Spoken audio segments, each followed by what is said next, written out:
वो महिलाएं जब शौचालय में जाती थी तो वहाँ के कुछ गुंडे थे ये जी वो खुले में जब उसमें उनका फोटो क्लिक करते और बाद में वो खुले में तो उनको वो फोटो दिखा के उनको ब्लैकमेल करना। शरद पवार जी का नेतृत्व और एकनाथ शिंदे का नेतृत्व दोनों में क्या अंतर है? अभी आप मेरे से सुनो, शायद इससे मिर्ची भी लग जाए किसी को। बाला साहब के सिद्धांत, उनके विचार, उनके वसूल कहाँ है? शिवसेना 2 है। शिवसैनिक अभी आज के डेट में किसी को शिवसैनिक बोलने का अधिकार नहीं है। जी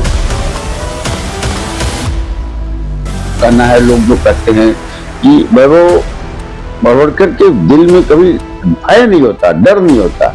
आप अगर दिल के सच्चे हो, आपका विचार सच्चे है, तो आपका कोई इस धरती पे कुछ नहीं कर सकता। आप विधानसभा का चुनाव लड़ने वाले थे, लेकिन वो नहीं साहब, चुनाव लड़ना तो तय था।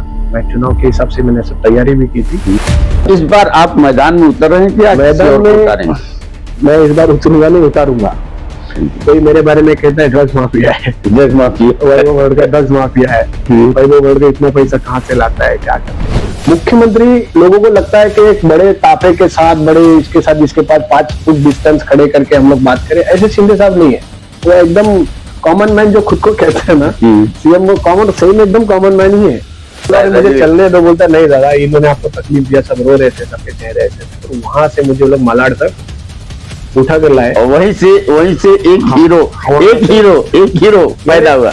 मुझे लोगों ने क्रिएट किया है। मैं खुद कुछ बना नहीं, मेरे कोई अपेक्षा नहीं थी कि मुझे कुछ करना है या मुझे पॉलिटिक्स में कुछ इंटरेस्ट है।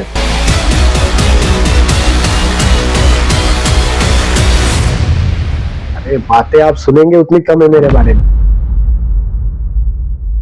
नमस्कार, मैं इंद्रपाल चतुर्वेदी और आप देख रहे हैं मेट्रो मुंबई। दोस्तों, वैभव भरवड़कर एक ऐसा नाम जो इस समय राजनीति में अपनी तेजी से चमक दमक पहचान बनाते जा रहे हैं। यूं कहा जाए कि मुंबई की राजनीति या महाराष्ट्र की राजनीति में एक तेजी से उभरता हुआ नौजवान युवक, जो मंत्रालय से लेकर आम जनता तक हर लोगों में, युवा हो, महिला हो, पुरुष हो, बुजुर्ग हो, सब में, सबके दिलों में रहने वाला, सबके दिलों की धड़कन कहा जाने वाला वैभव भरवड़कर नाम हमारे साथ इस समय है।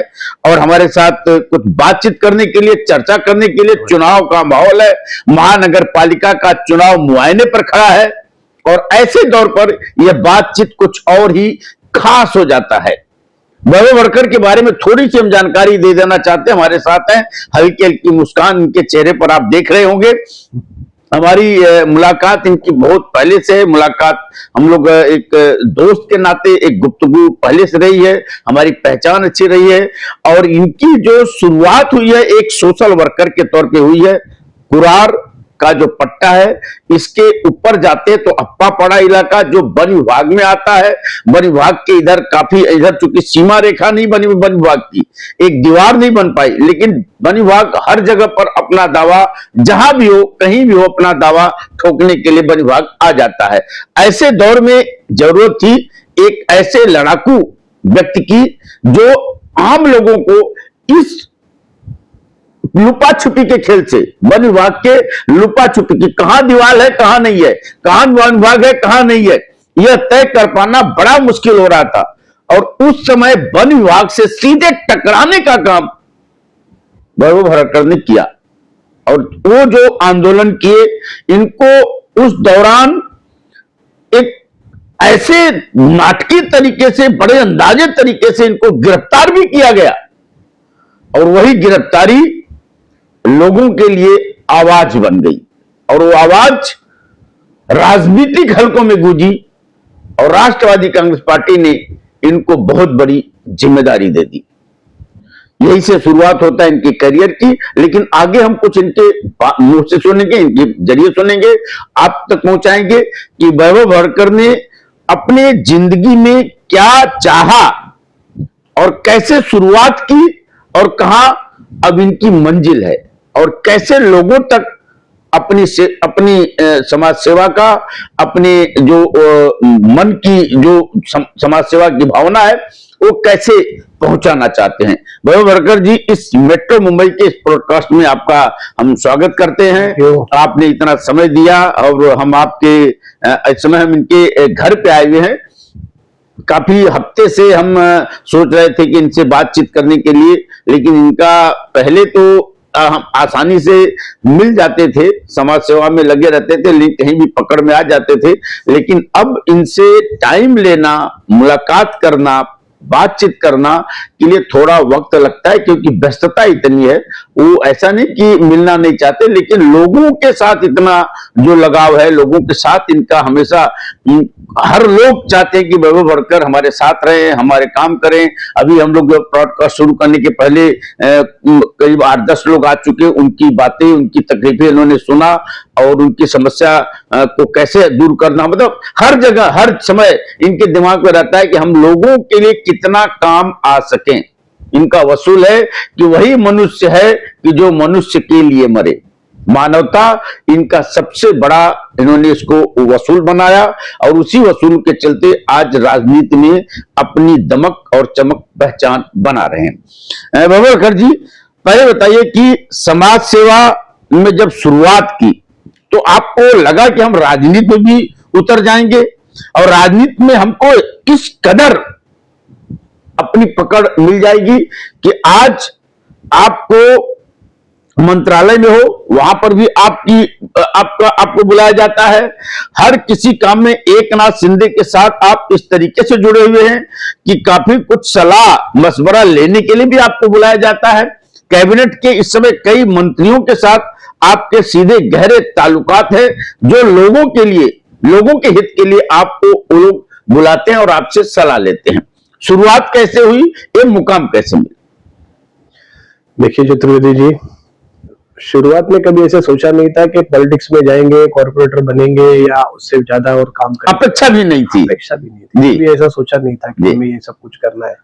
देखो, किसी किसी के प्रारब्ध में लिखा रहता है, उस तरह से आदमी जाता है। ऐसे धर्मगाथा, बस राहु की दशा थी राजनीति में आने की, है वो पता नहीं था आपको। शुरुआत इतना ही था कि एक संघर्ष था लोगों को। मैं जब ऊपर पहाड़ पे जाता था हमारे लीडर्स के साथ में, तो वहां पर देखता था लोगों को खुले में, लोग शौचालय में जाते थे। अगर गलती से यहाँ से मैं पिपरी पड़ा चला जाऊं तो वहां पर जाने के बाद मेरे कपड़े को गंदा महक आता था। लोग खुले में शौचालय में बैठते थे और इतनी परिस्थिति एकदम गंभीर थी। पानी के लिए, यानी उधर आप कभी, इसके पहले जो लोग गए रहेंगे उन्होंने भी देखा रहेगा, आपको भी जाते समय अब अगर मैं सफेद कपड़ा पहन के जाऊं तो वहां से उतरने तक मेरा कपड़ा लाल हो जाता, इतना रेड डस्ट वहां पर था। जी।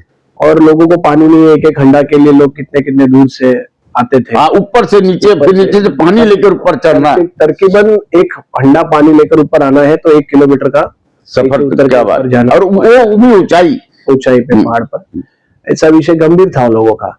तो जब मैं जाने लगा तो मैं बोला, हम इनको घर देंगे या इनके साथ लड़ेंगे या न्याय देंगे, उसके पहले की मूलभूत सुविधाएं बहुत ज्यादा जरूरी है। बिजली, पानी और हवा। जब तक लोगों को जीने, हम लोग इधर ही, एक मुंबई है, मुंबई में एक समझो 100 एकड़ का प्लॉट होगा या 150 एकड़ का प्लॉट होगा, उसके बाजू में आप देख रहे हैं अच्छी खासी जिंदगी है, सबके घर में लाइट है, पानी है, बिजली है, आगे पीछे चारों तरफ है। केवल इतना बीच में पोर्शन में, ये कैसे हो सकता है? और उसमें अगर आप महानगर पालिका के डीपी जो होता है उसमें आप चेक करोगे तो वहां पे रिजर्वेशन है, अलग अलग हाउसिंग के है, स्कूल के है, गार्डन्स के है। तो फिर ये तो महानगर पालिका के वार्ड में आता है, वहां के लोग वोट करते हैं, तो इनको ये सब सुविधाएं क्यों नहीं? तो इसके ऊपर से संघर्ष शुरू हुआ। लोगों कुछ, जब मैं पहली बार लोगों से जब चालियों में या सोसाइटीज में मिलने लगा तो लोगों का कहना, दादा हम लोग पानी के लिए ऐसा करते हैं, वो दादागिरी करता है, वो एक चोरी का लाइट देता है, वो गुंडागिरी करता है। उसके बाद में बीच में एक ऐसा संघर्ष हुआ, एक गैंग वहां पर प्रस्थापित हो गई। वो गैंग वहां पर क्लब चलाती थी, पत्ता खेलते जो क्लब, और उनके सोसाइटीज में इतनी दादागिरी थी कि वहां की महिलाओं को उन्होंने हैरास करके रखा था। खुले में महिलाएं शौचालय में जाती थी। अभी आपको मुझे बताना चाहिए बात कि लोग मुझे कहते मैंने गुंडागिरी की, मैंने मारामारी की, ऐसा कहते हैं। जरूरत थी, क्यों जरूरत थी? लेकिन लोगों के लिए करना, मेरा खुद का कोई स्वार्थ कभी नहीं था। वो महिलाएं जब शौचालय में जाती थी तो वहां के कुछ गुंडे थे ये, वो खुले में जब उसमें उनका फोटो क्लिक करते थे, क्या बात, मोबाइल में। अरे बाप। और बाद में वो खुले में तो उनको वो फोटो दिखा के उनको ब्लैकमेल करना। लिटरली एक औरत आत्महत्या करने जा रही थी, जो रोते रोते मेरे पास आई। आने के बाद जब हमने देखा, बोले ये क्या है, ये आप अपने अप्पा पड़ा, ये अप्पा पड़ा की बात कर रहे क्या हो? बात? ये मेरे वार्ड में जहाँ पे हम लोग जीते, तो ये क्या है? ये यानी इसके ऊपर कोई अपना अच्छे से अच्छा मर्द हिल जाए, मर्द कोई भी हिल जाए, इसको कोई भी हिल सोचने जाए। की बात नहीं। बोला क्या करना चाहिए इसके ऊपर अभी, बोला। और उसके बाद वो गुंडे थे उस समय में, जो कोई पुलिस वाले थे उनसे वो संबंध अच्छे थे, वो क्लब में से पैसा जाता था, वो सब बहुत भयंकर परिस्थिति थी। मतलब ऐसी स्थिति में टकराना, अभी फिर बोला उनको रोकने के लिए क्या करना पड़ेगा? क्या करना? अब जान जाए या रहे, ऐसे अब तो मानवता के लिए लड़ना है जी। तो वहां से जो शुरुआत हुई, फिर वो सब क्लब भी भंगों ने सब तोड़ डाले। क्या बात? सब तोड़ डाले, 3-4 जन ने मार खाए, फिर वो केसेस हुआ, मेरे को जेल जाने की नौबत आई, सब हुआ। पर उसके बाद ऐसा नहीं लगा कि ये हम कानून तोड़ रहे हैं और मेरे ऊपर कार्रवाई होगी, एक्शन होगा, मैं कभी जेल में जाऊंगा, बड़ी कार्रवाई हो गई? रास्ता ही नहीं था। रीजन ऐसा है, वहां पे लाइट नहीं है, वहां पे पानी नहीं है, जाने के रास्ते नहीं है, सीसीटीवी कैमरे नहीं है, और जिनके खिलाफ आप कंप्लेंट कर रहे हैं उनके वहां से संबंध अच्छे हैं। जिस दिन आपके लेटर वहां से आ रहे हैं, इनको पहले खबर लग रही है गायब, हमने तो जाकर देखा कोई नहीं है, कोई नहीं है, तो इसके ऊपर रास्ता ही नहीं था कुछ। तो यही आखिरी रास्ता था। ये तो पिक्चर की स्टोरी बता रहे हैं, स्टोरी नहीं, रियल स्टोरी वहां पर हुई है जी जी। और वो फिर तभी ये विचार दिल में आते ही है ना कि हम महाराष्ट्र में रहते, मराठी अंदर से जाग उठा। बोला क्या विषय है? फिर उस दिन हो गया, बोला अभी तुम लोग का एक क्लब भी यहाँ पर नहीं चलेगा, तुम यहाँ से निकलो। फिर वो भी तो हो गया। फिर 1-2 जन हॉस्पिटलाइज हो गए, मुझे 1-2-4 दिन के लिए जेल जाना पड़ा। और उसके बाद से लेकर आज ये 10 साल में वहां पर कोई ऐसी घटना हुई नहीं। तो वो फाइटर वैभव भरतकर, हाँ, वो वहां से शुरुआत हुई जी। उसके बाद लोगों की मुझसे अपेक्षा बढ़ने लगी कि इस वजह से, इतनी बड़ी मुसीबत से दादा ने हमें छुटकारा दिलाया है, तो अभी पानी की समस्या यही से दूर होगी, यहाँ से दादा के पास लेके चलो। तो फिर वो लोग आने लगे, दादा पानी के लिए ऐसा होता है, वो 1 हंडे का 5 रुपया ले रहा है, 1 हंडे का 10 रुपया ले रहा है, 1 किलोमीटर में पानी लेके जाना है। अब शुरुआत करते, देखते हैं क्या होता है। फिर एक दिन रातों रात मैं करके 1000-1500 लेबर्स पकड़ो, हम लोग सब काम कर रहे थे। 1000-1500 लेबर, मतलब ये कोई पैसे देकर लाए हुए लेबर नहीं थे, वहां के लोग जो सफर कर रहे थे, और सब औरत से लेके सब कुलाड़ी विलाड़ी लेके जमीन खोद रहे सब पाइप मंगा के दिए, रातों रात सब पाइप डाल के 1.5 किलोमीटर का पानी बिछा दिया गया, लाइन बिछा, एक रात में 1.5 किलोमीटर पानी। मेहनत करोगे तो मैं तुम्हारे साथ में जी। बिछा दिया। दूसरे दिन फॉरेस्ट वाले निकालने को आए, तो सब औरत लोग वहां पर उसके ऊपर, पाइप के ऊपर स्टैंड हो गई, तो उनका फोर्स कम पड़ा। फिर दूसरे 2-3 दिन बाद फिर उनकी एक टीम आई, तो फिर भी वो लोग कुछ नहीं कर पाए। फिर बाद में उन्होंने मुझे लेटर भेजा कि आपके ऊपर हम लोग FIR ले रहे। बोला FIR ले रहे, तो फिर दूसरे दिन मैंने क्या किया, और एक अनधिकृत काम कर दिया मैंने महानगर पालिका से बोला पाइप पहले लाइन कनेक्ट करा दो। हमने लेटर वगैरह दिए थे, और बोला आप कनेक्ट करा दो। हम कहाँ लेके जा रहे हैं आपको लेना देना, हम यहाँ से लाइसेंस आपको मांग कहा रहे पक्की बस्ती तक, उसके बाद वो लाइन कहाँ जा रही है उससे आपको लेना देना। ऐसा करके वो पानी का लाइन चालू करवा दिया। तो सबके दिल में एक अलग ही उमंग आ गई, क्या बात है, जो चाहिए मिला। हाँ, ताकत बढ़ने के बाद उनके अंदर एक एनर्जी आई। फिर वो लाइन निकालने के लिए फिर फॉरेस्ट वाले आए, फिर उन्होंने रोका। वो तो पब्लिक के इसमें तो कुछ नहीं कर पा रहे थे, फिर उन्होंने फील्ड लगाई कि अभी वैभव भरतकर, इसके पीछे की ताकत कौन है, अब उसको। तो मुझे अरेस्ट करने के लिए पुलिस स्टेशन में पुलिस वालों ने भी पूछा, अरे तुम्हारे इधर चोरी का पानी चलता है और कोई अच्छी तरीके से पानी दे रहा है, तो बुरा क्या है? या तो बस्ती तुम लोग पूरा हटा देनी चाहिए, तो बस्ती क्यों है? घर बांधने को भी आप लोगों ने दिए।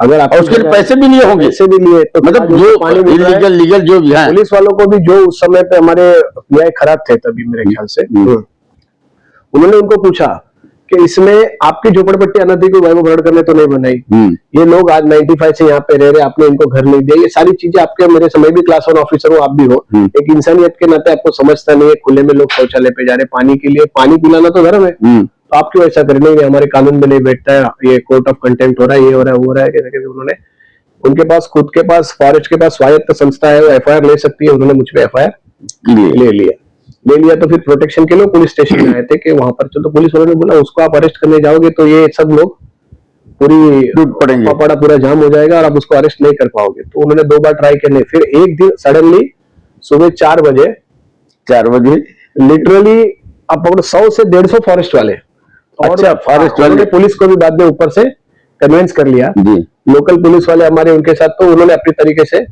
सब ये कर लिया। और उसके पीछे डिंडोशी के बड़े बड़े नेता थे, खाली वो डिपार्टमेंट का कुछ लेना देना नहीं था, उनके ऊपर प्रेशर हो रहा था, तभी सरकार एक हिचकी थी, उनको वो सब विषय था।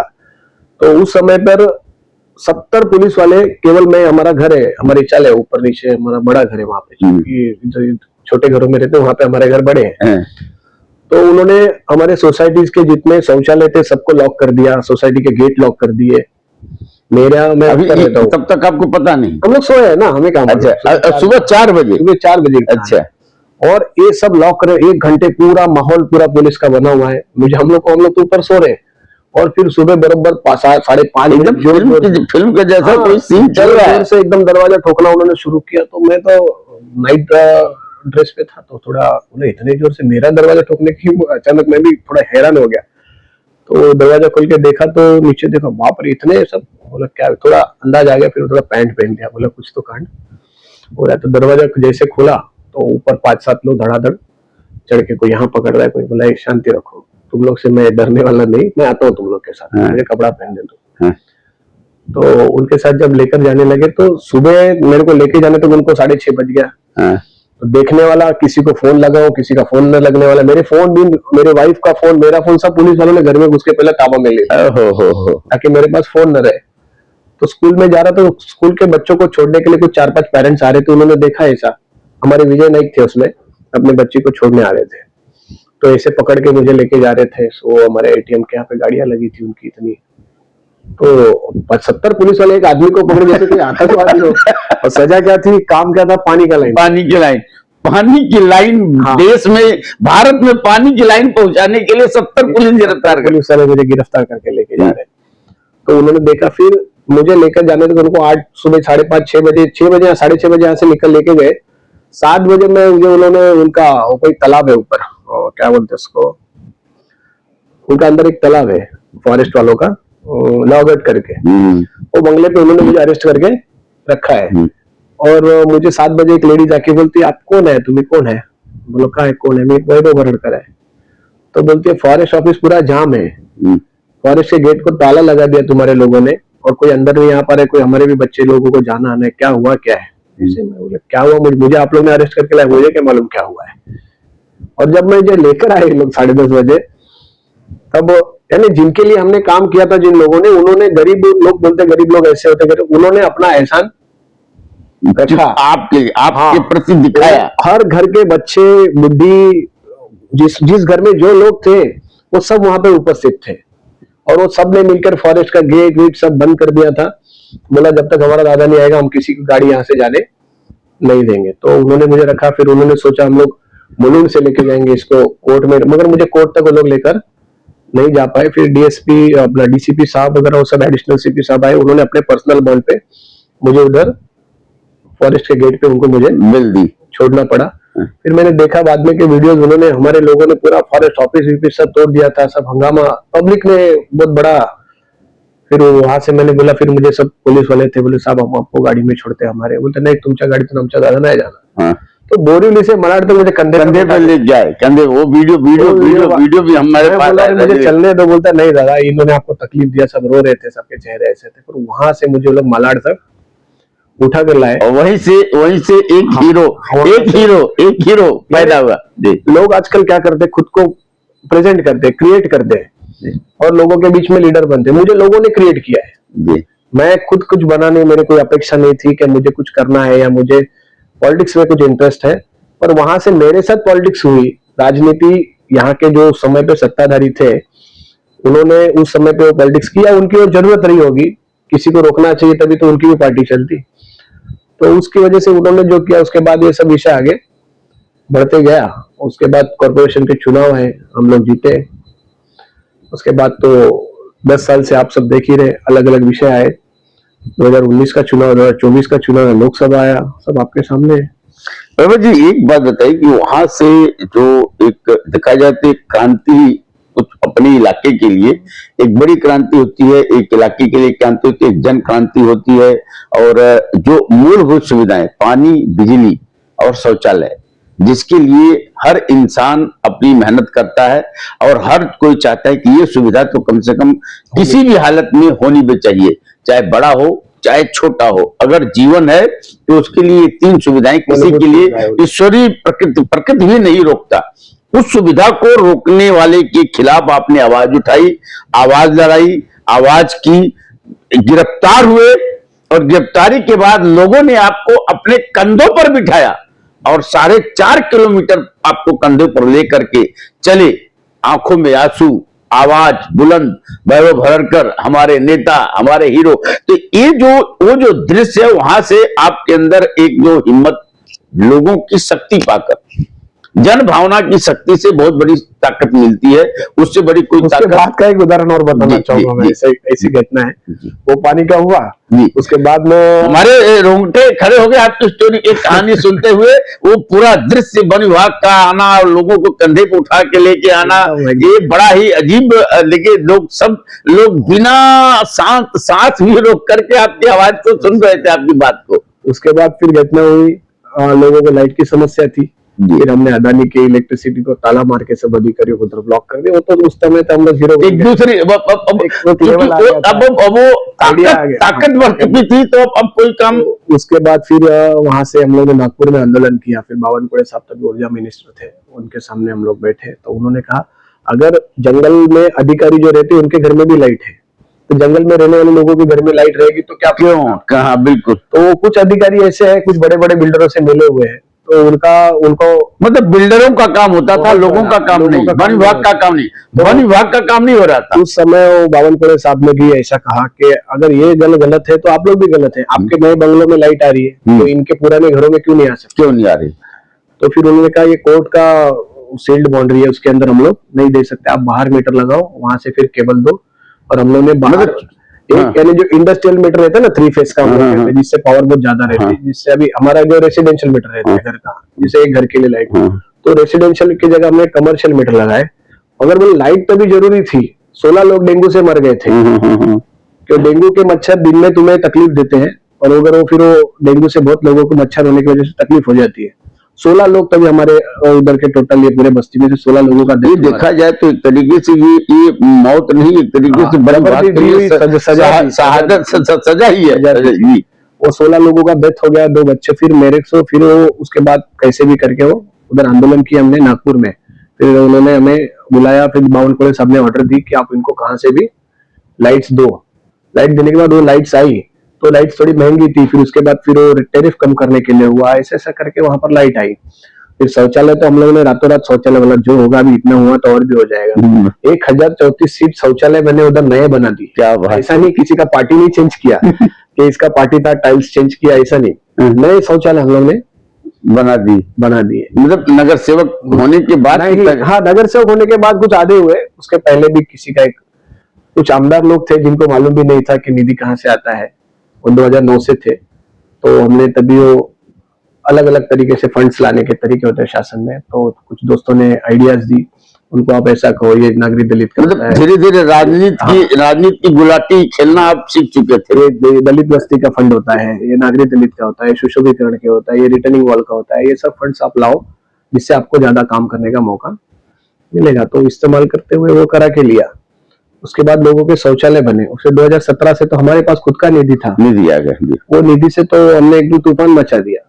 फिर वो सोलर लाइट्स लगाए लोगों के सबके, ताकि रोशनी हो जाए पूरे डोंगर में, तो रास्ते में सोलर लाइट्स लग गए, पानी की लाइन हो गई, शौचालय हो गए, लाइट्स हो गई। यानी अगर करने को चाहा तो 5 साल में आदमी बहुत कुछ कर सकता है। 2022 तक मूलभूत सुविधाएं उनके जरूरत के हिसाब से सब वहां पर आज के डेट में लोगों को पानी, बिजली, शौचालय। और आपको उदाहरण के तरह बताने के लिए, फिर मेरा राष्ट्रवादी कांग्रेस पार्टी में हम लोग जिनसे साथ जुड़े थे, राष्ट्रवादी कांग्रेस, तो उन्होंने मुझे टिकट देने से इनकार कर दिया। अच्छा, कि लोगों का कहना था हमारा वैभव भरड़कर ही यहाँ पर चुनाव लड़ेगा, तो मुझे वैभव भरड़कर राष्ट्रवादी से टिकट नहीं दे सकते। ऐसे कुछ लोगों ने राजनीति के थे, डर जाते तो करते कुछ ना कुछ किए, मतलब एक देश भावना से किए।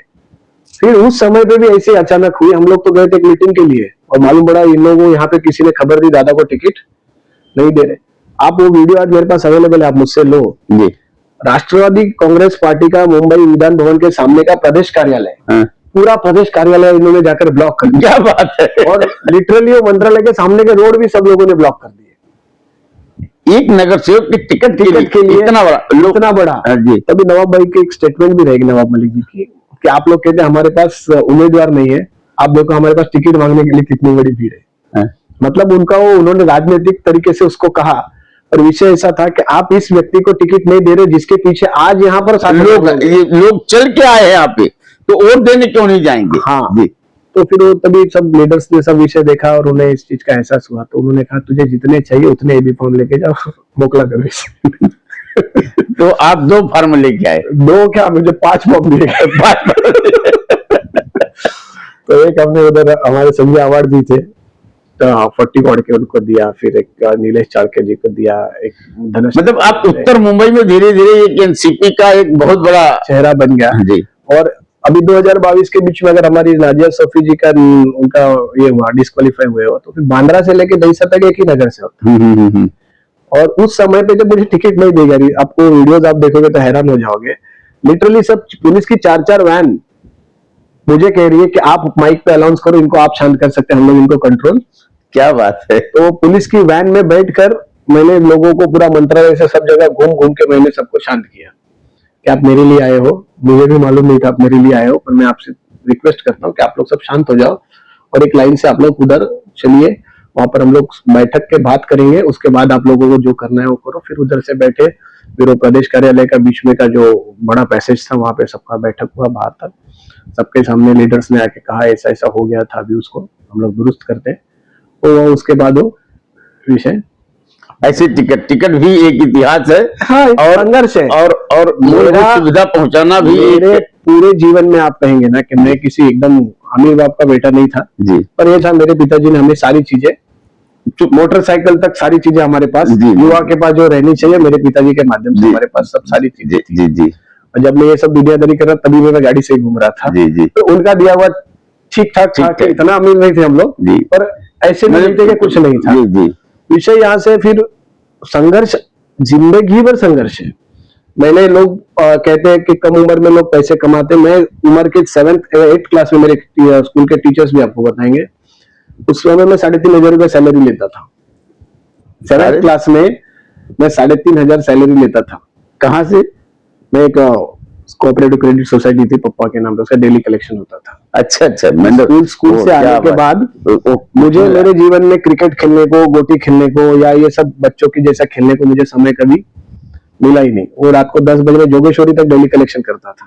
जोगेश्वरी आपकी महाकाली जो कहते हैं अंधेरी में आता है, वहां तक मेरे मेंबर्स थे और मैं उतना चल के जाता था। तो बचपन खेल में नहीं बीता, नहीं बचपन भी काम में बीता, से पैसा कमाया। और उस समय पे था, फिर 10th में आया। 12th में आने से पहले मेरी इतनी बड़ी फैक्ट्री थी यहाँ पर, सब ये जो शिवसेना के भी लीडर्स थे ये भी मेरे पास डोनेशन मांगने आते थे, हम मदद करते थे उनको।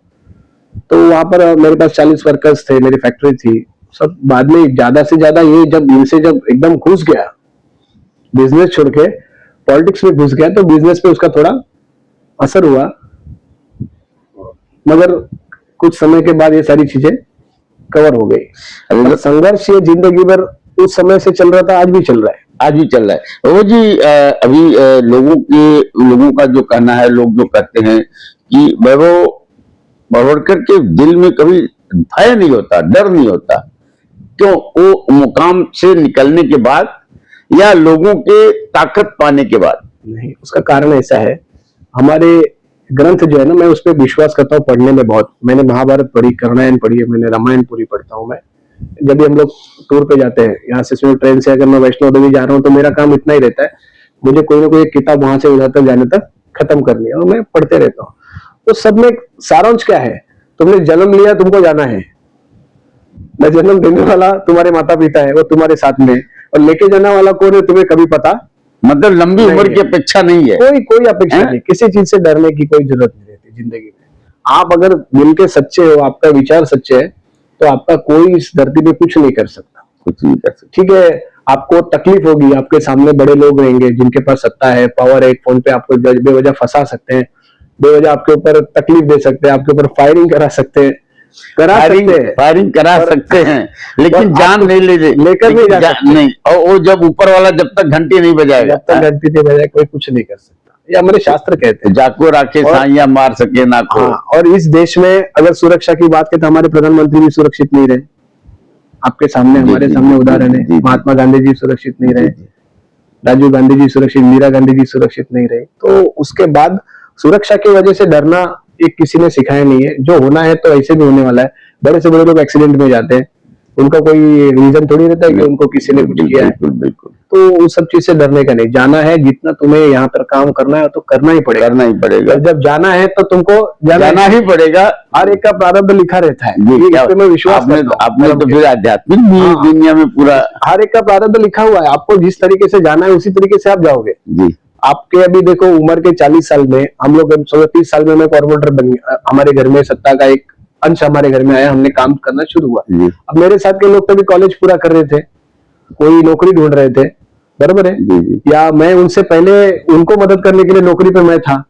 तो ये कम स्पीड में आपको सारी चीजें मिलती। छत्रपति शिवाजी महाराज को भी देखिए, उनको भी संघर्ष उनके आजीवन में सबको रहा, करना, जाने तक बिल्कुल रहा। बिल्कुल बिल्कुल। तो वहां से लेके आप देखो संघर्ष तो सबको है, संघर्ष से कोई नहीं बच सकता। और ये डर, और संघर्ष ही जीवन है। डर सबसे बड़ा डर तुम्हारे पैदा होते समय होता है, जी बरोबर है। जी जी। उसके बाद तो क्या है, उसके बाद तो तुम्हारा लिखा हुआ है वो होना ही है, होना ही होना है, उसे कोई रोक नहीं सकता। वैभव जी चुनाव आपने आप भी लड़े और आपकी मिसेस धनुश्री भी लड़ी।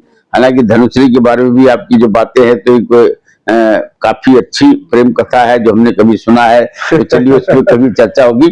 धनुश्री लड़ी और आप लड़े, आप चुनाव हार गए, उन्होंने चुनाव जीत लिया, ये वजह कैसे?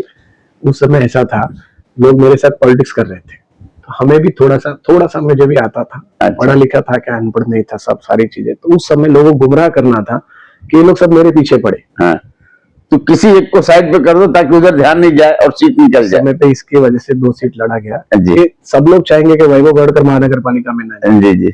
मेरे सामने सेम मेरे नाम के लोगों को भी खड़ा कर दिया। ये भी एक पॉलिटिक्स था कि जिनका अपा पाड़ा से इधर से कुछ लेना देना नहीं था, उनको लाके यहाँ पर नाम की वजह से खड़ा कर दिया गया कि इतना नाम बड़ा था वैभव का कि उसको रोकने के लिए उसके नाम का याद भी सामने चाहिए। जी। तो ऐसे लोगों भरतगढ़ के सामने भरतगढ़ जरूरी था। ये उस व्यक्ति का हमारे पारिवारिक, उनको चलाने वाले जो है ना, उनकी राजनीति में समझता हूँ। जी, जी। आज भी आप जो सब देख रहे हैं, ये सब जो हरकतें हो रही है, उसमें मैं उनको दोषी नहीं मानता हूँ, पर कंधे पे बंदूक उनके रखी जा रही है। जी। अच्छा, अभी इस महानगर पालिका चुनाव अब लगभग बिगुल बज ही चुका है, नगर पंचायत और नगर परिषद के चुनाव चल ही रहे हैं। इस बार आपकी, अब तब तो जब पिछली बार चुनाव मैदान में तो आपकी एक मतलब समझा जाए कि शुरुआत थी, अब तो आपने उसमें तैरना, गुलाटी मारना, एकदम हर तरीके से डुबकियां लेना सब सीख गए। अब की राजनीति को आप किस तरीके से देख रहे हैं? नगर पालिका चुनाव में आपकी किस तरीके से इस बार क्या क्या दाव खेलने वाले, क्या क्या कमाल दिखाने वाले? देखिए, इस बार संघर्ष वो नहीं है, आज मेरे पीछे शिंदे साहब जैसा नेतृत्व है जी। आज कुछ मुझे समस्या आ रही है, एक SMS, पहले आपने खुद अपनी ताकत दिखाई, अब आपके पीछे कई ताकतें खड़ी है। आज मेरे पीछे शिंदे साहब है। अगर कुछ मेरे को तकलीफ होती है या मेरे किसी नगर सेवक को तकलीफ, आज मैंने टोटल 17 नगर सेवक यहाँ से उधर हमारे पार्टी में लेके जाके जुड़ा है, साथ में मेरा साहब के साथ में उनको हमारे पार्टी में प्रवेश कराया। तो आज मेरा तो छोड़िए, उन लोगों को भी कुछ तकलीफ होती है, मैं साहब को एक मैसेज करता हूँ, साहब ऐसे ऐसा हुआ है, तीसरे मिनट में शिंदे साहब का फोन आ जाता है, कितनी भी परिस्थिती किधर भी काय रे काय आला, बोला साहेब असं झालंय, जरा तुम्ही बघा। उसके बाद फिर मेरा टेंशन खत्म हो जाता है। ये साहब देख लेते हैं कि ऐसी ऐसी घटना हो रही है, साहब जरा बघा, ये मैसेज मेरा जाएगा, फिर काय झालंय, फिर वो डिटेल्स में बता दूंगा, फिर वो अपने हिसाब से करते हैं। तो अभी मेरे पे जिम्मेदारी, जब बुल्ढाना की थी तो हम लोग बुल्ढाना में थे, जब नंदुरबार की थी तब नंदुरबार में थे, उत्तर पश्चिम जिला की मैं यहाँ का निरीक्षक था, तो उत्तर पश्चिम जिले की हर चीज की जिम्मेदारी मेरी थी, तो हमने उसे निभाया, हमने जीता, साहब के सामने रिजल्ट था। उसके बाद लिंडोशी विधानसभा की जो थोड़ी सी तकलीफ वाली ऐसी कि हम लोग को लगा, विधानसभा का चुनाव लड़ने वाले थे, लेकिन वो नहीं, चुनाव लड़ना तो तय था, मैं चुनाव के हिसाब से मैंने सब तैयारी भी की थी, पर साहब ने कहा वैभव तू, तेरे पास तो टाइम बहुत है, अभी अपन तुझे कहीं और जगह पे एडजस्ट करेंगे। तो मैंने वो कह के हम लोगों ने चुनाव का तैयारी किया, बोला ठीक है। पर आज के डेट में कॉर्पोरेशन चुनाव लड़ना मेरे लिए इतना, जिस समय उस समय पे जो जरूरी था कि मैं यही जीता तो साले मेरी वाट लगा, वो अभी टेंशन, अब टेंशन नहीं है, अब आप कहीं से भी किसी को भी निकाल सकते हैं, कहीं से भी। और आज के डेट में हम लोगों की यहाँ पे शिवसेना की शिंदे साहब के माध्यम से एक ताकत है। आज हम 76,000 वोटर्स हमारे साथ में। आपके विधानसभा के लोकसभा के टाइम पे 76,000 लोगों ने हमें वोट्स किए, आज हम मेरे वार्ड में मैं लीड पे था। देखिए शिवसेना, मैं यहाँ पर आया, मैं कांग्रेस और राष्ट्रवादी का कैंडिडेट था, पर जब मैं यहाँ पर आने के बाद मेरे जो पर्सनल वोट थे और शिवसेना के वोट्स पकड़ के मैं 10,000 के लेवल पर आज चल रहा हूँ। हम लोग जीते थे तब हम लोग 7,000 वोट्स पे थे, तो आज हम लोग 10,000 पे हैं। तो वो कैलकुलेशन राजनीति का समय के हिसाब से होता है। अभी सबके एबी फॉर्म आएंगे, कौन आगे जाएगा, कौन पीछे रहेगा, सामने कौन उम्मीदवार रहेगा, क्या कैलकुलेशन रहेंगे, वो बाद में की बात। इस बार आप मैदान में उतर रहे हैं कि मैदान में मैं इस बार उतरूंगा नहीं, उतारूंगा जी। हमारे 5 कैंडिडेट्स इस दिंडोशी विधानसभा से लड़ेंगे और उनको हम लोग जिताएंगे। साथ में हमारे संगठन में भारतीय जनता पार्टी के सहयोगी अगर हमारे साथ रहे, अगर आज के डेट में जो परिस्थिति हो, जैसी भी परिस्थिति, हम फेस करने के लिए तैयार हैं। और हमारे वो लोग भी हमसे सब जुड़े हुए हैं। भारतीय जनता पार्टी और शिवसेना का एक बॉन्डिंग है, वो अलग है, वो सब जुड़े हुए। हम एक दूसरे के नीचे लेवल पे भी, एक स्तरीय लेवल पर सब कार्यकर्ता एक दूसरे से हम लोग अच्छे से जुड़े हुए हैं। तो ठीक है, जो भी होगा उस समय सब अच्छा ही होगा। ये मतलब अभी नगर पालिका के मैदान में आप स्वयं नहीं उतर रहे हैं जी, आपका लक्ष्य विधानसभा है? नहीं, लक्ष्य वगैरह कुछ नहीं होता है, राजनीति में समय रहता है। आज की डेट में शिवसेना से अगर 2-2 सीट 4-4 सीट लेके लड़ना इतना आसान नहीं है। एक सीट है, उस पर लड़ेंगे और बाकी के 4 जन अच्छे उम्मीदवार वहां पर, जिनको हम जीता सके, और जो जीतने वाले हैं ऐसे उम्मीदवारों को हम लोग उतारेंगे। मतलब क्या विधानसभा सीट से कितनी सीट आप शिवसेना के खाते में आने वाली है? देखिए हमारी रहेगी या नहीं रहेगी? आप एकनाथ शिंदे से बहुत करीब हैं, इस समय नाराजगियां भी बहुत चल रही हैं। देखिए ये सारी विषय, युति रहेगी, युति नहीं रहेगी, हमें किसमें लड़ना है, क्या, ये मेरा आपका विषय नहीं है। लेकिन फिर बताए कि आप एकनाथ शिंदे को 3 मिनट में मैसेज करते तो आता है, तो वहां से कुछ न कुछ तो हवा आपके पास आती होगी। देखिए हमें कहा जाता है कि आज तक का विषय ऐसा है कि हमें युति में लड़ना है, उस हिसाब से आप तैयारी। अच्छा, युति से लड़ना है तो आपको बिल्कुल भी किसी को कुछ कहना नहीं है, आपको युति के हिसाब से आप अपनी तैयारी सब लोग करो। अच्छा, तो युति से करने के बाद आपके विधानसभा सीट में कितनी सीट शिवसेना के? सीटिंग नगर सेवक हमारे ऑलरेडी 4 नगर सेवक हमारे साथ में यहाँ पर जो नगर सेवक थे शिवसेना में, ऐसे 4 लोग हमारे साथ में यहाँ पर है। ये 4 सीटों पे तो हमारा दावा है और हम इस पे तो जीतने वाले हैं। चारों निकलेंगे, 4 सीट निकलेंगे। उसके अलावा जो 2 सीट है, एक सीट ऐसी जो हमारे पास लोग वहां पर आए नहीं, उस पे संघर्ष चलेगा या कुछ मांग होगी या नहीं होगी, मगर वो सीट पारंपरिक शिवसेना की सीट है जी, वहां पर भी लड़ाई अच्छी से होगी। देखे जाएगा, अभी जो साहब ऊपर से पार्टी आदेश देगी उसके हिसाब से वहां पर निर्णय लिया जाएगा। चलिए, विधान नगर पालिका चुनाव में इस बार कितनी सीट शिवसेना की? क्या मेयर शिवसेना का होगा, बीजेपी का होगा? महायुति का होगा। महायुति का होगा, ये नहीं बोलेंगे। बांद्रा में एक बैनर शिवसेना का लगा है जिसमें लिखा है कि मेयर शिवसेना का होगा। महायुति का होगा, महायुति का होगा, इसमें दो राय नहीं है। भाजपा बोलती कि भाजपा का होगा, उनकी बात है, हम तो यही से कहेंगे कि महायुति का होगा, शिवसेना का नहीं होगा। महायुति का उम्मीदवार होगा, महायुति का होगा जी। अच्छा, एक बात और बताइए कि आपके बीच में हमने कुछ चर्चा सुनी कि विधान परिषद में भी आप जाने वाले हैं जी। एकदम बातें जो आ रही थी, क्या इसके में कुछ? अरे बातें आप सुनेंगे उतनी कम है मेरे बारे में जी, सुनने के लिए क्या फर्क पड़ता है। तो ऐसी हवा उड़ाई जाती है या उड़ जाती है? ना हवा उड़ाई जाती है ना उड़ जाती है। कुछ अपने रहते हैं जो अच्छी चीजों को प्रेजेंट करते हैं, कुछ पराये रहते हैं जो बुरी चीजों को प्रेजेंट करते हैं। कोई मेरे बारे में कहता है ड्रग्स माफिया है, ड्रग्स माफिया, ड्रग्स माफिया है, वैभव गढ़ इतना पैसा कहाँ से लाता है, क्या करता है, सब चर्चाएं चालू रहती है। और आज तक कभी मुझे किसी ने सिगरेट भी नहीं पिया मेरी जिंदगी में, सिगरेट पीते समय भी किसी ने मुझे नहीं देखा। कोई जरूरी नहीं कि ड्रग माफिया ड्रग लेता ही हो, मुझे इस चीज से नफरत है। उसका कहने का मतलब एडिक्शन का विषय नहीं है, मुझे उससे नफरत है। अगर क्लब चलता है उनके लिए मैं केसेस ले सकता हूँ, इन सब के लिए मैं क्या कर सकता हूँ। बिल्कुल। किंतु क्या हो जाता है, कभी कभी लोग जब किसी को हरा नहीं पाते तो उसे बदनाम करते हैं। बदनाम करने के लिए उसको पैसा दिया जाता है कि तू ये फेसबुक पे ऐसा लिख, तुझे मैं इतना पैसा भेज रहा हूँ। बीच में एक जन ऐसा लिख रहा था, तब उसकी इंक्वायरी की है मैंने, उसके ऊपर बोला इसके खिलाफ मानहानि का दावा करने जाए, बोला जिसके पास खुद के पास लंगोट में उसको मानहानि का दावा करके करेंगे क्या। तो उसने जब उसका इंक्वायरी किया पुलिस वालों ने, तो मालूम पड़ा कुछ हमारे यहाँ के लोकल नेता लोग उसको गूगल पे से पैसा भेजते थे।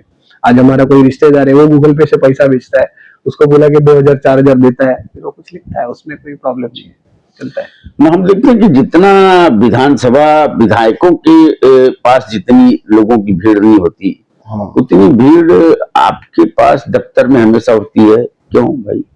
लोगों के पास काम होते हैं, आज शिंदे साहब के माध्यम से मेरे पास कोई भी आया, शिक्षक आया, डॉक्टर आया, कोई पुलिस वाले आए, कोई तुम्हारे प्रशासकीय अधिकारी आए, कलेक्टर ऑफिस से आए, तहसीलदार से आए, उनकी कुछ समस्याएं रहती है जो मैं ऊपर बोलता हूँ तो उनको रिजल्ट मिलता है, उनके काम होते हैं, तो लोग खुश होते हैं। तो अब रही बात लोकल की, रही बात आपके वार्ड के तो लोग आते हैं, वार्ड के बाहर के लोग दूर मुंबई के किसी भी इलाके से लोग ढूंढते ढूंढते भरकर को आ जाते हैं कि चलिए वहां पे हम अपनी कुछ बात करें। क्यों उनका आप पूरे मुंबई की जिम्मेदारी एकनाथ शिंदे ने आपको दी है? बिल्कुल नहीं, पर एक है कि शिंदे साहब की पार्टी के लिए और साहब के लिए एक आदमी को हमने चुना है ना जी, तो बस उसके आगे हमें कोई दूसरा दिखता नहीं। अब कोई भी आ जाता है, अभी कहाँ के कोई पुरानी जिस पार्टी में कोई संपर्क में नगर सेवक आ जाते, किसी पार्टी के लोग आ जाते हैं, बोलते भाई मुझे ये काम तो करके देता हूँ उनका, फिर उनको पूछता भी हूँ हम लोगों को उधर क्या मिला है भाई। तो थोड़ा साहब के बारे में आप इधर आओ, सोचो, साहब हमारे अच्छे काम करते हैं और साहब के काम के ऊपर सबको विश्वास है। शिंदे साहब आज ये तो समझो हमारा पर्सनल ब्रॉडकास्ट है और सब्जेक्ट टू पॉलिटिक्स में देखने जाए आप तो नाले पे उतर कर काम करने वाला मुख्यमंत्री महाराष्ट्र में पहली बार देखा क्या किसी ने? जो काली, जो रबड़ी काली नाले की है उसमें सफेद कपड़ा पहन के कोई मुख्यमंत्री उतरा है जहाँ पे हम लोग सांस भी नहीं ले सकते। यानी उनके दिल में तो कुछ नहीं है ना, नहीं है। लोग सोचते इन्फेक्शन हो जाएगा, ये हो जाएगा, मैं क्यों जाऊं मुख्यमंत्री बनने के बाद, मुझे ये पानी पीना है। साहब का ऐसा कुछ नहीं है, वो गटर में भी आम जनता के लिए रास्ते पे झाड़ू मारने के लिए भी आपने उनको देखा। उसी तरह से लाडली बहन योजना नहीं होगी जब विरोधकों ने कहा, तो सामने जब तक मेरी सांस है तब तक लाडली बहन योजना चलेगी, लाडली बहन चलेगी और चल गई जी। उसके बाद आपने उनको देखा रहेगा बहुत सारी जहां पर भी जो इरसालवाड़ी का हुआ घटना, आपने ये मुख्यमंत्री लोगों को लगता है कि एक बड़े ताफे के साथ, बड़े इसके साथ जिसके पास 5 फुट डिस्टेंस खड़े करके हम लोग बात करें, ऐसे शिंदे साहब नहीं है। वो एकदम कॉमन मैन जो खुद को कहते हैं ना सीएम, वो कॉमन सही में एकदम कॉमन मैन ही है। वाकई में रिक्शा अभी भी अपने आप को रिक्शा वाला की बात भूले नहीं है। बिल्कुल नहीं, एकदम कॉमन है वो आदमी। आप कभी भी उनसे मिलिए किसी भी कारणवश, अगर आप उनको रास्ते में जाकर सही समझ चेहरा पढ़ लेते हैं, उनके अंदर ये क्वालिटी है, आप जीतने वाले उम्मीदवार हो, आप हारने वाले उम्मीदवार हो, या आप उनसे मतलब निकालने के लिए आए हो, या आप सही में कुछ काम लेके आए हो, आपको सही में तकलीफ है। देखो किसी किसी को नेचुरल सेंस रहता है जी। आप मैं भी बाजू में बैठ के देखता हूँ, बहुत सारे लोग आते जाते रहते हैं, तो जिनके काम होते हैं जाने से पहले हमको अंदाज लग जाता है कि इसका काम साहब कर देंगे सही में तकलीफ में, और साहब भी उसका काम हो जाता है। रास्ते में चलते समय अगर कुछ लोग बच्चों को लेके खड़ा है, उसका बीमारी है, आज हमारा आप पार्टी के बोलना नहीं चाहिए पर सब्जेक्ट हमारा है विषय, अब जितने लोगों को साहब ने जिनकी बीमारियां छोटे छोटे बच्चों के ऑपरेशन कराए ना, वो भी अगर हम लोग गिने तो आज तक उनका रिकॉर्ड कोई नहीं तोड़ पाया। क्या बात।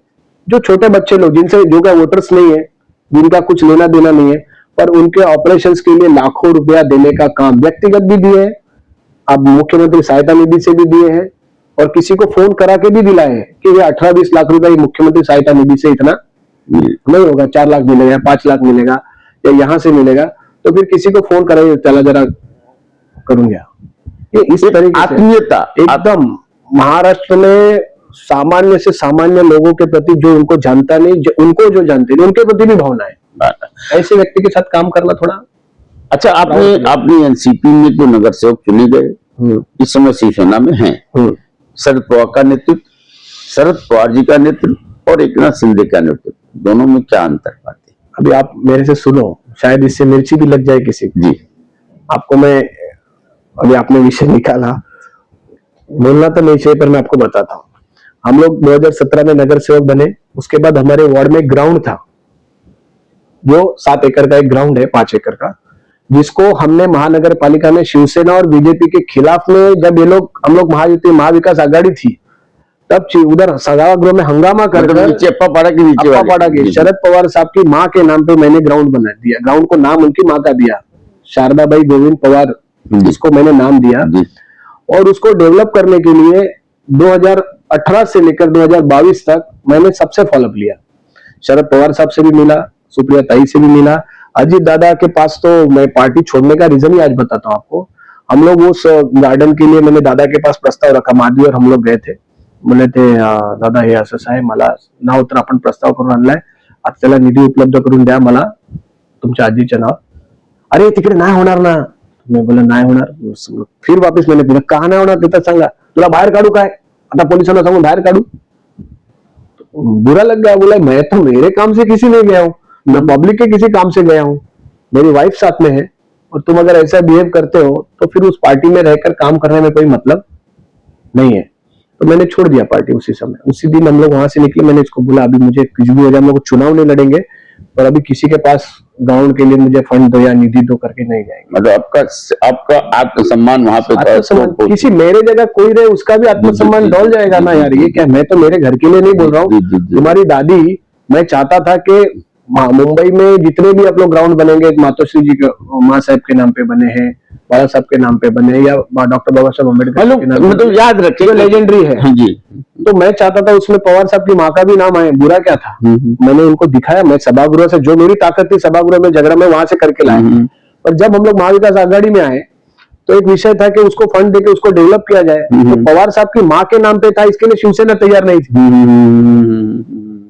और मैं चाहता था कि पवार साहब के, हम लोग सत्ता में हैं, आपका हमारा मुख्यमंत्री उप मुख्यमंत्री हम लोग है, अभी कमिश्नर को फोन करके बोल दो कि उसको फंड दो और वो काम चालू करो। और उन्होंने वो नहीं किया, क्योंकि ये इनको यहाँ पर कहते थे, उनको पुणे में भी और चीज को सेटल करना पड़ा। इसलिए उन्होंने, मैंने जब पूछा अरे भाई मेरे पे क्यों भड़कने का विषय, मेरा तो विषय नहीं था, तो तुझे जवाब देंगे तो पुणे में उधर शिवसेना के साथ कुछ सेटल करना पड़ेगा, इसके लिए तेरी हेल्प नहीं कर सकते तो तेरा, तो फिर बोला कर ही नहीं सकते तो शिवसेना में इनके साथ रह के मतलब क्या है। तो फिर उसके बाद एक 15 दिन के बाद और एक इंसिडेंट हुआ, और हमारे यहाँ की जो आमदार थी उन्होंने विश्वास नांगरे पाटिल साहब को लिया और मेरे पीछे ये ड्रग्स माफिया बोल के इंक्वायरी, झूठी इंक्वायरी, कुछ लेना ना देना, ना कुछ सामान, ना किधर से कुछ लेना देना। तो एक बार हुआ, हमने सर्च वगैरह किया, उन्होंने, उनको कुछ नहीं मिला, मेरे बारे में जानकारी लिया, उनको कुछ नहीं मिला। फिर ये जाके बैठी 4 लोगों को लेके, कुछ लोग वहां से जो गए थे उनके पास से मालूम पड़ा, तो फिर उन्होंने फिर से इंक्वायरी लगाई। बोले ये क्या है, मैंने पार्टी ने ही आपको इतना परेशान किया, मुझे परेशान करना शुरू कर दिया बेवजह। फिर मैं एक दिन प्रकाश सुमेश साहब को बोला कि दादा ऐसा ऐसा विषय है कि कहीं एक प्रतिद्वंदी न खड़ा हो जाए। हाँ, बेवजह का काम था ये सब। तो बोले ऐसा कैसा हो सकते हैं। फिर मैं बता रहा हूँ ना, आज भी डेट में अगर हम, मुझे किसी का ऐसा, सचिन बाबू आयर ने भी उस समय पे उनको फोन किया, सचिन आयर जो अभी शिवसेना के आमदार है, उनसे हमारा बॉन्डिंग अच्छा था, तो उन्होंने फोन किया, बोले ये क्या है, बेवजह किसी के ऊपर भी तुम ये करने जा रहे हो। पर उनके कहने के बाद भी वो रुके नहीं। फिर मैंने उनसे कहा, तो फिर वो लेके गए मुझे शिंदे साहब के पास, जब ये सब भागदौड़ी चल रहा था, साहब आने वाले, तो बोला 10 दिवस थांब, 10 दिवसामध्ये आम्ही तुला रिजल्ट देतो। आए साहब, जैसे आए वैसे दूसरे दिन, तीसरे दिन शायद मुझे साहब से मेरी मुलाकात हुई वर्षा बंगले पे, उनको मैंने बताया, तो उन्होंने उधर से फोन किया, अगर इसका मैंने एलिगेशन ले लिया तेरे खिलाफ तो तेरा क्या होगा, ये बेवजह इसका कोई संबंध नहीं, इसके घर पे तुम 2-2 बार रेड कराने गए, ऑफिस पे गए, तो फिर तुम, तेरे इस पे दाग लग जाएगा, आज के बाद ऑफिस उधर जाना नहीं। ऐसा शिंदे साहब ने फोन करके कहा। उसके बाद से ये सारा विषय खत्म हो गया। फिर मैंने साहब को बोला, साहब मला काही विषय नाही, पण हे ना असं असं मी गार्डन तिकडे पवार साहेबांच्या आईच्या नावाने बांधलंय। कितना बड़ा दिल है। शिवसेना के सालों से रहे हुए वो आमदार है, मंत्री है, उनको मैंने आयसीसी मैंने पवार साहेबांच्या आईच्या नावाने गार्डन बांधला, पण त्याला मला अजितदादा असो की कोणी असो की मी सगळ्यांना सांगितलं, निधी मला उपलब्ध करून दिलेला नाहीये, 1 मिनट का भी देरी नहीं की है, तुझे लेटर आणलाय, मैं तो होशियार, साथ में लेके गया, बोला 1 मिनट लाके दिया, मार्क किया उन्होंने, कमिश्नर को फोन किए, त्याला ते द्या आणि मला काम चालू झालं पाहिजे। साहब ने वो गार्डन डेवलप, शरद पवार साहब की माँ के नाम का गार्डन, पर डेवलप कौन कर रहा है, एकनाथ शिंदे साहब। यानी राजनीति के प्रति हम लोग सोचते हैं कि होता, पर वो व्यक्ति देखो कैसा है, अगर दूसरा कोई होता तो थांब रहे नंतर बघूया, ऐसा बिल्कुल नहीं। दूसरे सेकंड में उन्होंने पेपर पे मेरे मार्क किया, तातडीने काम सुरू करण्यात यावे, निधी उपलब्ध करून देण्यात यावा, ऐसा करके उन्होंने मार्क किया। वो कमिश्नर को भेजे, कमिश्नर को फोन करके बोले, फिर मुझे कमिश्नर साहब ने फिर बुलाया, फिर मैंने सब लेटर दिए, सब प्लान किए, सब वो काम शुरू हो गया। आज कुरार विलेज को देखने के लिए इतना सुंदर गार्डन, अब मैं तो चाहूंगा कोई जाके देखे, मैंने बहुत बहुत अच्छा एक सुंदर गार्डन शिंदे साहब के माध्यम से मुझे साहब ने उसके लिए 16 करोड़ का फंड महानगर पालिका से सैंक्शन कराया। तो 16 करोड़ की जगह फिर वो कुछ कटिंग वगैरह होता है, 13 करोड़ में वो सब काम महानगर पालिका से हुआ, और उसके अंदर भी फिर वो बिल हो जाते हैं, अब हो जाते, कौन कौन कहाँ से आके टेंडर भरते हैं। तो एक सुंदर काम हुआ, ये हुआ। अगर ये पैसा चाहता तो मैं गली गटर बनाने के लिए भी ले सकता था। पर मुझे एक अच्छी वास्तु खड़ी करनी थी, मैंने कराया। आज वहां पर फायर स्टेशन है, आज वहां पर अपना दवाखाना है, आज वहां पर एक सुंदर गार्डन है। अब एक बार वैभव बढ़कर रहे न रहे, मेरे पीछे हमेशा लोग। एक बार वहां पे अजीत पवार को लेके आइए, जरूर। मेरी तो इच्छा है, मैं बोलूंगा उनको कि दादा मैं आपके पास इस काम के लिए आया था, आपने मेरा काम किया नहीं, आज गार्डन एक बार आप आकर देखिए, आपकी दादी के नाम पे। जी जी। और महायुति के मुख्यमंत्री के जरिए हुआ। जरूर, और साहब के हाथ से उद्घाटन हुआ, शिंदे साहब के हाथ से हमने उसका ओपनिंग भी कराया, शिंदे साहब के हाथ से नारियल भी फुड़वाया, फायर स्टेशन भी हुआ, साहब आए थोड़ा सा।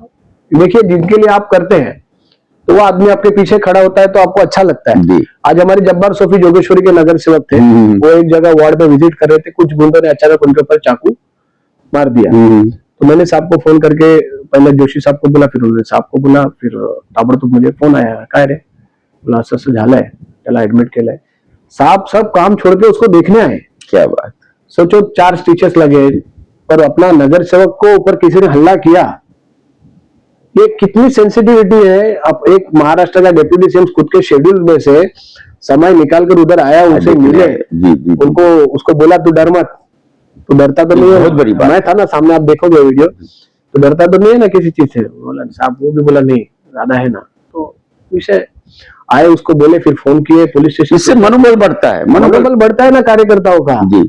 आज लोग बाढ़ में डूब के मर गए, उनको देखने के लिए भी एक समय के लोग नहीं गए, कोविड में मर गए, उनको देखने के लिए लोग नहीं गए, पर आज अपने लोग नहीं जा पाए, अपने लोग नहीं जा पाए। आज अपने एक नगर से को इतनी सी तकलीफ होती है तो आदमी वो बाहर से वहां से भाग के आए। तो ये भावनाएं और ये क्वालिटी होती है एक नेता की, वो जो साहब में है, यही भावना आपको शिवसेना से जोड़ दी और आप इस समय शिव सैनिक बन गए हैं। शिव सैनिक तो नहीं बोल सकता मैं शिंदे साहब का कार्यकर्ता और बाला साहब के विचारों पे चलने वाला एक कार्यकर्ता बन गया। शिव सैनिक अभी आज के डेट में किसी को शिव सैनिक बोलने का अधिकार नहीं है जी। शिव सैनिक वो थे जिनको कभी वड़ा पाव के ऊपर कुछ मिला ही नहीं। मेरे पिताजी शिव सैनिक थे, मेरी माँ गट प्रमुख थी, यहाँ के सब लोग जानते हैं। हम लोग को स्कूल से आने के बाद घर में खाने का वांदा, पर ये लोग उधर बाला साहब की मीटिंग में पहुंचे रहते थे। मेरे पिताजी, आप उस समय, अभी तो फ्लेक्स आ गए, विनाइल आ गए, उस समय लकड़े का एक 4 फीट का धनुष्य बाण उनके रिक्शा पे हमेशा लगा रहता था। यानी ऐसे वो शिव सैनिक थे। वो शिव सैनिक हम नहीं बन सकते। वो भूखे रह के कुछ भी करके बाला साहब के लिए जो ताकत थी, वो आज के डेट में मैं क्या कोई भी नहीं कर सकता। वो जो पुराने लोग हैं उनके बस की बात है। एक त्याग था, समर्पण था, सामान्य से सामान्य घर का वो त्याग था। हम देखते थे ना शिव सैनिक क्या होता है, हमारे माँ बाप से हमने देखा है या उनके साथ से जुड़े हुए लोगों से देखा है कि घर द्वार पे सोचना कम और बाला साहब का विचार कुछ है तो उसके लिए जाना जरूरी पहला। आज की डेट में मैं अपने आप को शिव सैनिक नहीं बोल सकता, ये इसमें कोई डाउट नहीं है, क्योंकि मैं बाला साहब के विचारों पे चलने वाला एक नई पीढ़ी का कार्यकर्ता हूँ, या शिंदे साहब को मानने वाला एक नई पीढ़ी का कार्यकर्ता। शिव सैनिक होने के लिए जो त्याग करना चाहिए वो हमने नहीं किया। वो शिंदे साहब वगैरह, बड़ा दिगे साहब, ये सब चीज ने जो किया है उस समय पे, वो आज के डेट में कितने भी किसी बड़े घर का कोई आके बैठे और बोले मैं शिव सैनिक हूँ, मैंने वो त्याग किया, वो पॉसिबल ही नहीं है। वो उस समय के लोगों ने किया। आज की आने वाली चांदी की चम्मच और सोने की चम्मच वाली पीढ़ी कहे कि मैं शिव सैनिक हूँ, इससे मैं एग्री नहीं करता। बाला साहब के सिद्धांत, उनके विचार, उनके वसूल कहाँ है? शिवसेना 2 है।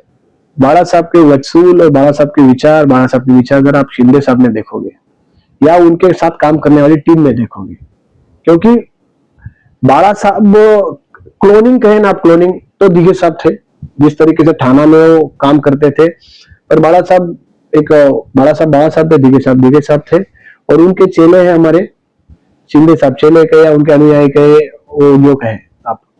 और एग्जैक्ट लोगों के प्रति भावना, लोगों के प्रति प्रेम, लोगों के प्रति विश्वास और अपना काम, ये सारी चीजें अगर आप ये क्वालिटी बाला साहब के अंदर, लोग मुंबई के लोग बाला साहब से क्या चाहते थे? हिंदुत्व चाहते थे, मराठी अभिमान चाहते थे, बरोबर है कि नहीं? बाला साहब के किसी के घर में राशन नहीं भरा रहे थे, पर जो मराठी अभिमान, मराठी स्वाभिमान, हिंदुत्व के लिए बात कर रहे थे, लोगों को पसंद था और लोगों की विचारधारा उसी पे थी। आज शिंदे साहब की हर एक भूमिका हिंदुत्व के प्रति रहती है, मराठी व्यक्ति के प्रति रहती है, महाराष्ट्र के विकास के प्रति रहती है, लोगों को रोजगार मिलने के प्रति रहती है, महिलाओं के सशक्तिकरण के पीछे रहती है। तो मुझे तो वो कहाँ है, वो सारी चीजें शिंदे साहब में नजर आती है। उस पर मैं कैसे बोल सकता हूँ? नहीं बस मैं अपना बोल सकता हूँ। हमारे पास क्या है हम दिखा सकते हैं। हम हमारा क्या अच्छा है वो हम बोल सकते हैं, दूसरे के बारे में मुझे बोलने का कोई अधिकार नहीं है। जो जिनके पास है वो बरोबर समय पे लेते रहते हैं। तो नगर पालिका का चुनाव किस तरीके से होने वाला है, कैसे होने वाला है, क्या रूपरेखा होगी, वैभव भरकर दादा, अब इनको बड़े प्यार से यहाँ के लोग दादा बोलने लगे हैं। और दादा पहले एक समय था कि लोगों की जन क्रांति के लिए, लोगों की तकलीफ के लिए, जन भावना को देखते हुए इन्होंने एक वन विभाग से लड़ाई लड़ी थी और वो फाइटर वैभव भरकर अब वैभव भरकर दादा बन गए हैं। और दादा मतलब एक बहुत प्यारा नाम होता है जिसे प्यार से बड़ा भाई बोलते हैं। और बड़ा भाई इस समय बड़ा दिल करके लोगों को चुनाव मैदान में उतारने के लिए तैयारी कर रहे हैं। और इस बार कितनी सीटें, कितने लोग इनके साथ हैं, कितने लोगों का समर्थन इनको मिलता है, क्या वर्चस्व शिवसेना एकनाथ शिंदे के साथ ये जोड़कर देते हैं, यह इस महानगर पालिका के चुनाव में इनकी पूरी ताकत, इनकी पूरी क्षमता, इनकी पूरी शक्ति दिखाई देगी। और जो इनके साथ, जिनके लिए दादा हैं, उनको भी देखना है कि वो किस तरीके से इन दादा की ताकत, बड़े भाई को कितना बड़ा बना करके दिखाते हैं। विधानसभा चुनाव भी इनका एक लक्ष्य है। इस बार जरा सा चूक हुई, थोड़ी दोहना होता है, हालांकि इन्हें कोई उसकी शिकवा शिकायत तो नहीं है, लेकिन फिलहाल पद की अपेक्षा नहीं है, लेकिन फिर भी लोगों के बीच में काम करना ही जिन्होंने अपनी जिंदगी का सबसे बड़ा मकसद बनाया हो, ऐसे वैभव भरकर, वैभव दादा को मेट्रो मुंबई की तरफ से मैं एक शुभकामना और देता हूं कि ताकि ये अपनी राजनीति में एक बड़ा ओहदा पाए और लोगों की, ताकि इसलिए ओहदा पाए इसलिए नहीं कि ये बड़ा बने, इसलिए कि ये लोगों की अच्छी तरीके से मदद कर सके, उनको सुविधाएं पहुंचा सके। बहुत बहुत धन्यवाद दोस्तों। मेट्रो मुंबई पर खबरों का सिलसिला लगातार जारी रहेगा, देखते रहेगा मेट्रो मुंबई। नमस्कार।